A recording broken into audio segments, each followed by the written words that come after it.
연방항소법원이 바이든 행정부에 학자 융자금 탕감 조치 시행 금지 명령을 내렸습니다.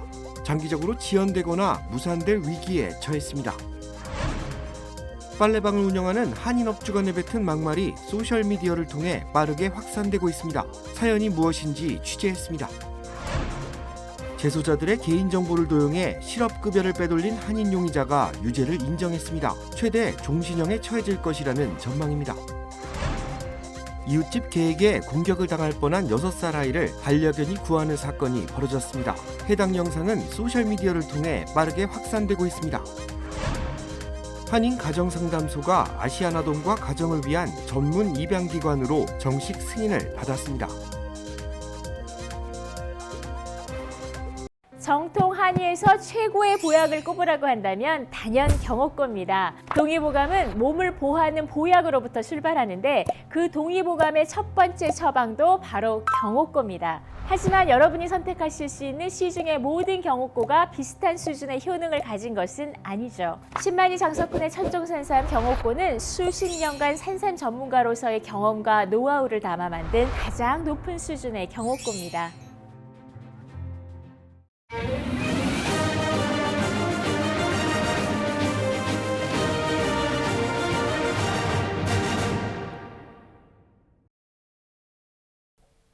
시청자 여러분 안녕하십니까? KBS 아메리카 뉴스입니다. 바이든 행정부의 학자 융자금 탕감 조치가 연방항소법원에서도 시행 금지 명령을 받았습니다. 장기적으로 지연되거나 무산될 위기에 처한 겁니다. 미주리주 세인트루이스 제8연방항소법원은 3대0 만장일치로 학자 융자금 탕감 방안을 시행하지 말 것을 명령했습니다. 항소법원은 탕감 조치를 시행하면 소송을 제기한 6개 주들 가운데 적어도 미주리주에서는 융자 당국이 심각한 재정적 피해를 입고 결과적으로 주립대학 지원에도 영향을 미치게 될 것으로 판단된다며 시행 중지 사유를 밝혔습니다. 이에 따라 바이든 행정부는 탕감 신청서 접수를 일단 중단하고 연방대법원에 상고하는 방안을 추진하기로 했습니다. 하지만 최종 판결이 나오는데 적어도 6개월 이상 걸릴 것으로 보여 학자금 탕감 조치는 장기 지연이 불가피한 상황입니다. 현재까지 4천만 명의 대상자 가운데 절반을 넘는 2,600만 명이 탕감 신청서를 제출했습니다.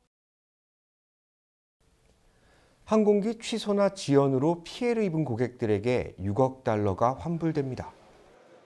프론티어 항공을 비롯한 6개 항공사가 항공편 취소나 지연으로 불편을 겪은 탑승객들에게 6억 달러를 환불한다고 밝혔습니다. 항공편 취소나 지연은 팬데믹 사태를 맞으며 급속도로 확산됐습니다. 항공기를 조종할 인력과 승객들을 보살필 승무원들이 정리해고되면서 항공기 이착륙에도 문제가 발생한 겁니다. 연방교통부는 프론티어 항공에 2억 2,200만 달러의 항공권 환불과 220만 달러 규모의 보상금을 지급할 것을 명령했고 에어인디아와 TAP 포르투갈, 아에로멕시코와 LR 항공사, 아비앙카 항공에도 각각 환불과 보상을 명령했습니다. 연방교통부는 항공편 결항과 지연에 대해 항공사들이 자발적인 보상에 나서지 않을 경우 탑승객들을 대신해 항공사들에게 책임을 물을 것이라고 밝혔습니다. 빨래방을 운영하는 한인업주가 내뱉은 막말이 틱톡 등 소셜미디어를 통해 빠르게 확산되고 있습니다. 해당 업주는 억울함을 호소하고 있습니다. 김경일 기자가 취재했습니다. 영상 속 한인 업주들이 자신의 비즈니스 주차장에서 음식을 팔고 있다며 라티노 노점상에게 나가라고 소리칩니다.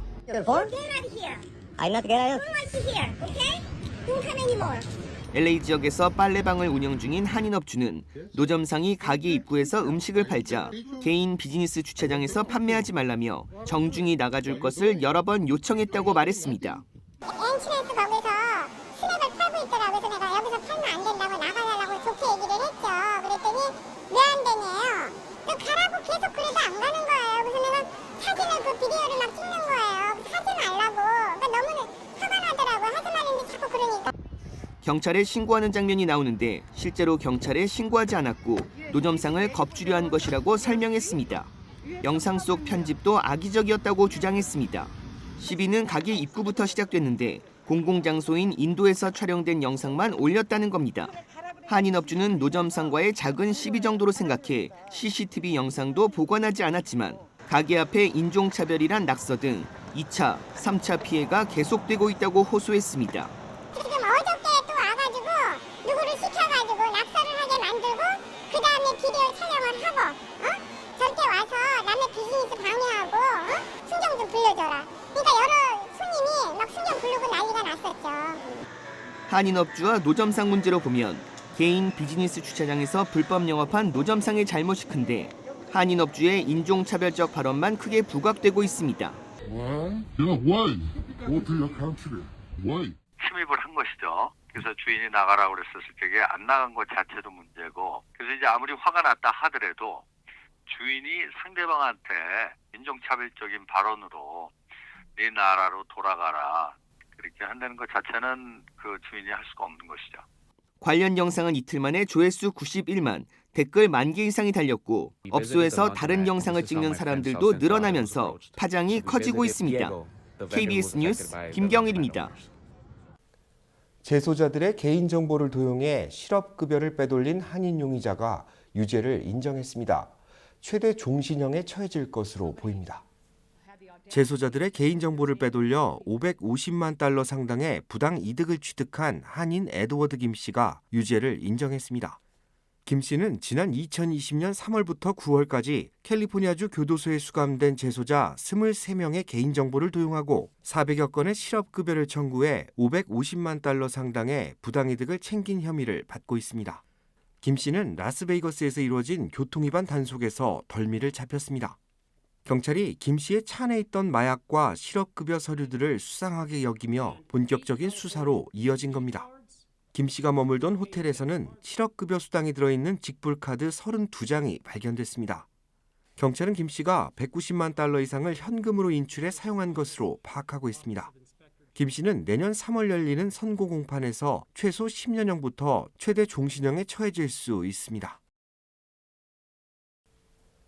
이웃집 개에게 공격을 당할 뻔한 6살 아이를 반려견 이마가 위기를 넘긴 영상이 소셜미디어를 통해 빠르게 확산되고 있습니다.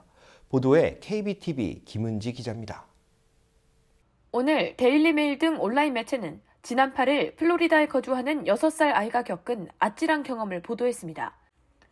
공개된 CCTV 영상을 보면 이날 오후 6시쯤 당시 아이는 저먼 셰퍼드 종인 반려견 탱크와 집 앞마당에서 놀고 있었습니다. 그런데 어디선가 나타난 이웃집 검은색 개가 아이를 향해 돌진합니다. 아이는 자신을 향해 달려오는 개를 보고 겁을 먹고 달아나려 하지만 성난 개가 뛰어오는 속도는 매서웠습니다. 그때 탱크는 아이를 뒤에서 덮쳐 자신의 몸으로 아이를 감싼 후 이웃집 개와 맞서 싸웠습니다. 한치의 물러섬 없이 뾰족한 송곳니를 보이며 맞공격을 하기도 합니다. 바닥에 넘어진 아이는 비명을 지르고 있습니다.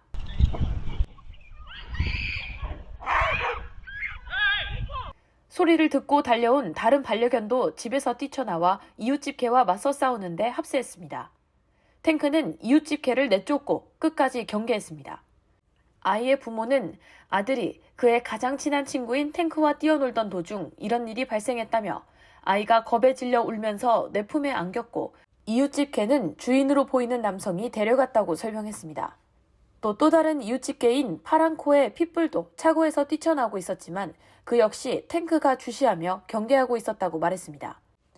아이의 아버지가 올린 해당 영상은 틱톡에서 2천만 회가 넘는 조회수를 기록하는 등 네티즌들의 관심을 모았습니다. 네티즌들은 탱크에게 갈비를 줘야 한다. 아무도 다치지 않아서 다행이다. 아이를 바닥으로 밀친 후 아이가 괜찮은지 확인하면서 이웃집 개를 내쫓았다는 것이 놀랍다는 등의 찬사와 너무 무서운 장면이다. 이웃집 주인이 곧바로 오긴 했지만 정말 큰일 날 뻔했다. 통제할 수 없다면 목줄을 꼭 사용해야 한다는 등의 반응을 보였습니다. 아이의 부모는 누리꾼들의 요청에 따라 영웅적인 전투를 마친 후 장난감을 가지고 노는 탱크의 모습을 담은 영상을 게시하기도 했습니다. KBTV 뉴스 김은지입니다. 연방하원 재선에 도전한 미셸 박 스틸 의원의 연임이 확정됐습니다. 개표가 시작된 지 일주일 만의 일입니다. 캘리포니아주 45지구에 출마한 미셸 박 스틸 의원은 53.8%를 득표하며 민주당의 제이첸 후보를 7.6%, 13,000여 표 차이로 따돌리며 승리를 확정지었습니다. 미셸 박 스틸 의원은 앞으로 한미동맹을 더욱 확고히 하기 위해 노력할 것이라고 밝혔습니다. 한국을 더 많이 이렇게 그러니까 외교관처럼 나와서 직접 한국을 연결시켜 줄 수가 있으니까 언제든지 같이 일해서 한국과 미국이 동맹 국가라는 거를 돈독히 했으면 좋겠어요. 미셸 박 스틸 의원의 승리로 이번 중간선거에 출마한 한인 연방하원 의원 4명이 모두 연임에 성공했습니다. 한인 가정상담소가 국내 최초로 아시안 아동과 가정을 위한 전문 입양기관으로 정식 승인을 받았습니다. 윤범수 기자가 보도합니다. 지난 2014년 소외된 아동들의 보금자리를 찾아주기 위해 시작된 한인 가정상담소의 둥지 찾기 프로그램. 지금까지 모두 176명의 위탁 부모가 탄생했으며 현재 80여 명의 한인 위탁 아동들이 보살핌을 받으며 지내고 있습니다. 그러나 위탁 아동들의 정식 입양까지는 절차가 쉽지 않았습니다. 라이센스가 없어 아동보호국이나 다른 에이전시를 통해 별도의 수속을 밟아야 했고 언어 장벽과 수속 지연 탓에 상당수가 중도에 입양을 포기했습니다.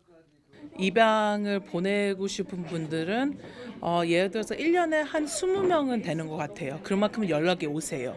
근데 우리가 죄송하게 못하는 이유가 매칭을 못해요. 라이센스가 없어서. 한인 가정상담소는 이번에 캘리포니아 주 정부로부터 라이선스를 취득하면서 이 같은 어려움이 해소됐다고 밝혔습니다.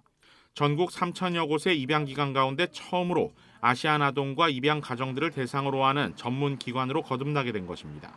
한인 아이들 그리고 동양계 아이들에게 문화적으로 언어적으로 동질적인 가정을 이렇게 제공하자라는 취지에서 시작을 했거든요. 그렇기 때문에 이제 지금 입양 서비스를 제공함으로써 또 그런 부분을 만족시킬 수 있죠. 지난 5년간 한인 가정상담소를 거쳐 평생 부모를 찾은 한인 아동들은 30여 명 정도.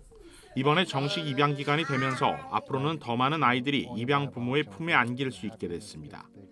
가정상담소는 아이들의 따뜻한 보금자리를 위한 한인 사회의 많은 관심과 참여도 호소했습니다. KBS 뉴스 윤범수입니다. 뉴욕시 망명 신청 이민자들이 늘어남에 따라 이들을 보호하기 위한 관련 예산도 대폭 증가했습니다.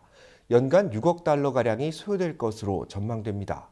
KBTV 전상희 기자입니다.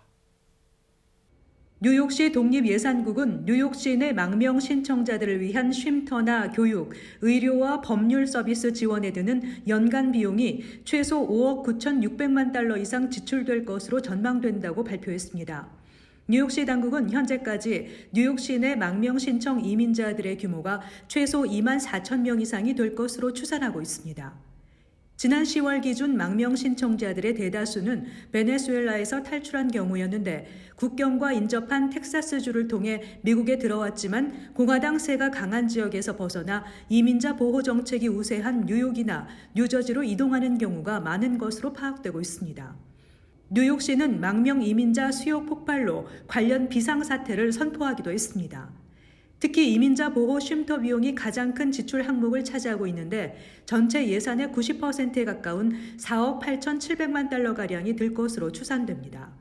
취약 연령 아동 교육 비용은 4,800만 달러가 될 것으로 예상됩니다. 뉴욕시 교육국에 따르면 텍사스로부터 도착한 이민자 중 약 5,851명의 학생들이 뉴욕시 전역에 369개 공립학교에 등록했으며 5개 보로 중 퀸즈 107개 학교에 1,936명이 등록해 가장 많은 이민자 학생이 등록했습니다. 뉴욕시는 이민자 학생을 위한 언어 지원, 식사와 학용품 지원 등을 위해 학생 6명 이상을 수용한 학교에 1,200만 달러의 기금을 지원한다고 밝힌 상태입니다. 한편 에릭 아담스 시장은 텍사스에서 뉴욕에 도착한 이민자를 수용하기 위해 뉴욕주와 연방정부로부터 재정 지원이 절실하다고 밝히면서 캐시 호컬 주지사가 뉴욕시 이민자 문제를 우선순위에 두지 않고 있다고 서운함을 내비쳤습니다. KBTV 뉴스 전상입니다. LA와 인천을 왕복하고 있는 하이브리드 항공사 에어프레미아가 내년 하반기에는 뉴욕 직항 노선을 신설할 계획이라고 밝혔습니다. 어젯밤 소파이 스타디움에서 개최된 에어프레미아 LA 취항 기념식. LA 인천 노선에 최신형 보잉 787 드림라이너 기종을 투입하며 경쟁적인 가격과 넓은 좌석으로 풀서비스 항공사와 차별화를 둘 것이라고 밝혔습니다. 에어프리미아는 기내에서 모든 식음료가 무료로 제공되는 풀서비스 항공사와 모든 식음료를 자비로 부담해야 하는 저가 항공사 사이에 위치한 하이브리드 항공사에 포지션을 두고 있습니다. 때문에 인천 LA 노선의 항공료는 $1,000를 넘지 않고 기내식과 일부 음료도 무료로 즐길 수 있습니다. 에어프리미아는 현재 LA와 인천에 있는 노선만 운항 중이지만 다음 달부터 인천과 일본 나리타 노선에 취항합니다. 내년 하반기에는 인천과 뉴욕을 잇는 노선을 신설해 미주 한인 탑승객들의 선택폭을 넓힐 계획입니다. 뉴욕 그리고 샌프란시스코, 호놀룰루 그런 순서대로 저희가 지금 생각하고 있고요. 실제로 뉴욕은 내년 여름에 취항하는 걸 목적으로 지금 준비를 하고 있습니다. 에어프리미아는 전좌석에 설치된 프리미엄 스크린을 통해 2022 카타르 월드컵 기간 중 한국 대표팀 경기를 탑승객들에게 실시간 중계할 방침이라고 밝혔습니다. 대전 성직자들이 대통령 전용기 추락을 바라는 듯한 글과 사진을 소셜미디어에 올렸습니다. 성공회 대전교구는 이 신부의 사제직을 박탈했고 천주교 대전교구도 대국민 사과를 내고 해당 사제의 정직 처분을 내렸습니다. 정재훈 기자입니다. 천주교 대전교구 소속 박모 신부가 기도라는 제목과 함께 지난 12일 사회관계망 서비스에 올린 합성사진입니다. 윤석열 대통령 부부가 전용기에서 추락하는 모습이 담겨 있습니다. 논란이 일자 천주교 대전교구는 오늘 대국민 사과문을 발표했습니다. 천주교 대전교구는 부적절한 언행으로 많은 분이 받으셨을 상처와 충격에 사죄의 말씀을 드린다며 박모 신부가 개인 SNS에 올린 글은 가톨릭 교회의 가르침에 어긋난다며 교회의 공적 입장이 아니라고 분명하게 선을 그었습니다. 천주교 대전교구는 사과문과 함께 인사 발령문을 통해 박 신부의 정직 처분을 내리고 미사와 고해성사에 대한 집행정지를 명령했습니다. 이런 가운데 보수 성향 단체들이 해당 신부를 경찰에 고발했습니다. 앞서 대한성공회 대전교구 소속 김모 신부도 자신의 SNS에 윤 대통령의 전용기가 추락하길 바란다는 내용의 글을 올려 논란이 일었습니다. 성공회 대전교구는 별도의 청문 절차를 거치지 않고 김 신부에 대해 사제직을 박탈하는 직권면직 처분을 내렸습니다. 또 성공회 측은 입장문을 통해 교회에 씻을 수 없는 분노와 상처, 분란을 야기한 사제는 자신의 행동에 책임을 져야 한다고 밝혔습니다. KBS 뉴스 정재훈입니다. 카타르 월드컵에 출전하는 한국 축구대표팀의 주장 손흥민이 개최지인 도하에 입성했습니다. 월드컵 소식 박주미 기자가 보도합니다. 대표팀 수비 중심 김민재의 합류로 훈련장이 하루 만에 분위기가 달라졌습니다. 코치진부터 선수들까지 한층 밝은 표정으로 훈련장에 들어섭니다. 피파 관계자와 중국 취재진 등 관심도 한층 높아졌고 훈련장 밖엔 한국에서 응원 온 팬들도 등장했습니다. 김민재는 훈련 시작 직전엔 벤투 감독으로부터 깜짝 생일 인사와 동료의 박수도 받았습니다. 많은 관심 속에 훈련을 시작한 김민재는 소집 직전까지 경기를 뛴 탓에 자전거 타기로 회복하며 첫 훈련을 소화했습니다. 이탈리아 리그로 이적해 4달 만에 수비 중심으로 자리 잡고 대표팀에 없어선 안 될 존재로 떠오른 만큼 월드컵에서 활약이 더 중요해졌습니다. 팀에 헌신할 준비가 되어 있고 경기장에서 많은 희생을 해야 될 것 같아요.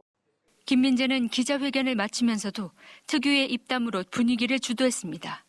이상으로 인터뷰 마치도록 하겠습니다. 감사합니다. 네, 그리고 어제 좀 많이 공항에 찾아와 주셨는데 제가 기자님들이 그렇게 한 번에 몰리는 게 제가 처음이어서 좀 당황스러워가지고 손도 제대로 못 흔들고 그랬었는데 다음에는 대처를 잘하도록 하겠습니다.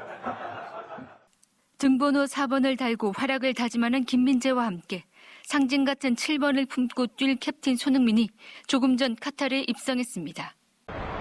등번호도 배정되고 손흥민도 도착했습니다. 벤투의 카타르 월드컵 도전, 진정한 출발이 시작됐습니다. 도하에서 KBS 뉴스 박주미입니다. 러시아에서 발사된 것으로 추정되는 미사일 2발이 북대서양 조약기구 나토와 유럽연합 회원국인 폴란드 영토내에 떨어져 2명이 사망했습니다. 폴란드 언론들은 오늘 경로를 벗어난 미사일 2발이 폴란드 동부 우크라이나 국경지대 마을에 떨어져 2명이 사망했다고 보도했습니다. 나토 회원국에 러시아 미사일이 떨어진 것은 이번이 처음입니다. 마테우시 모라비에츠키 폴란드 총리는 즉시 긴급 국가안보위원회를 소집했다고 폴란드 정부 대변인이 밝혔습니다. 이에 대해 러시아 국방부는 관련 보도들은 상황을 악화시키기 위한 의도적인 도발이라면서 폴란드 언론이 촬영한 것으로 알려진 현장의 미사일 파편은 러시아 무기와 관련이 없다고 주장했습니다. 한편 러시아는 키이우를 비롯해 우크라이나 주요 도시에 약 100발의 미사일을 퍼부으며 대규모 공습을 재개했습니다. 이 때문에 주요 도시의 에너지 기반 시설이 공격을 받으면서 700만 가구에 정전이 발생했습니다.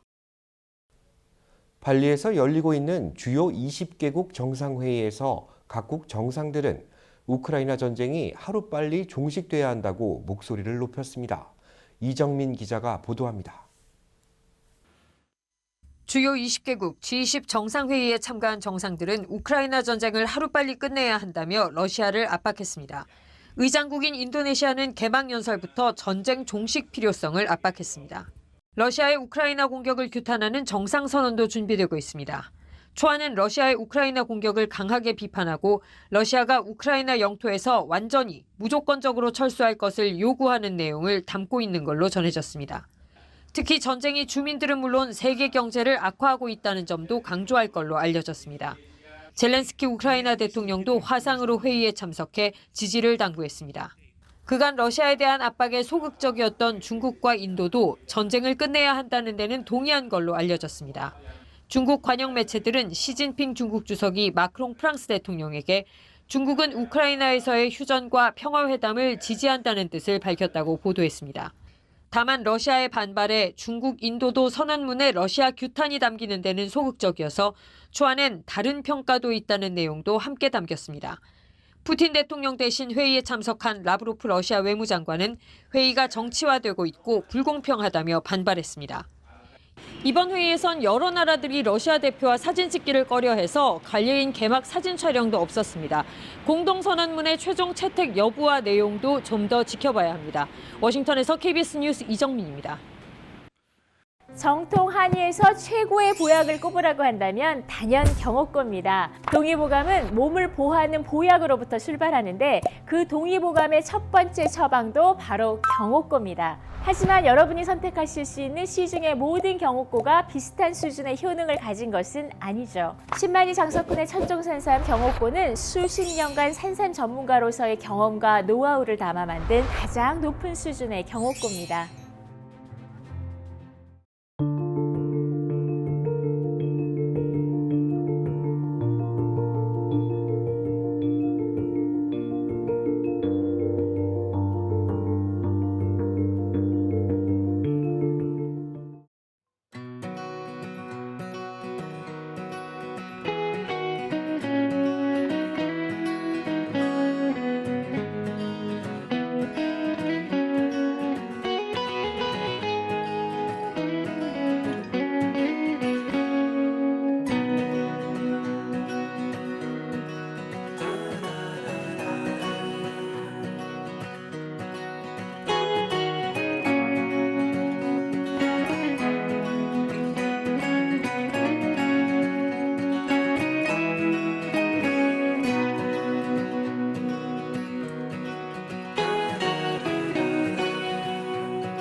KBS 아메리카 뉴스 마칩니다. 시청해 주셔서 고맙습니다.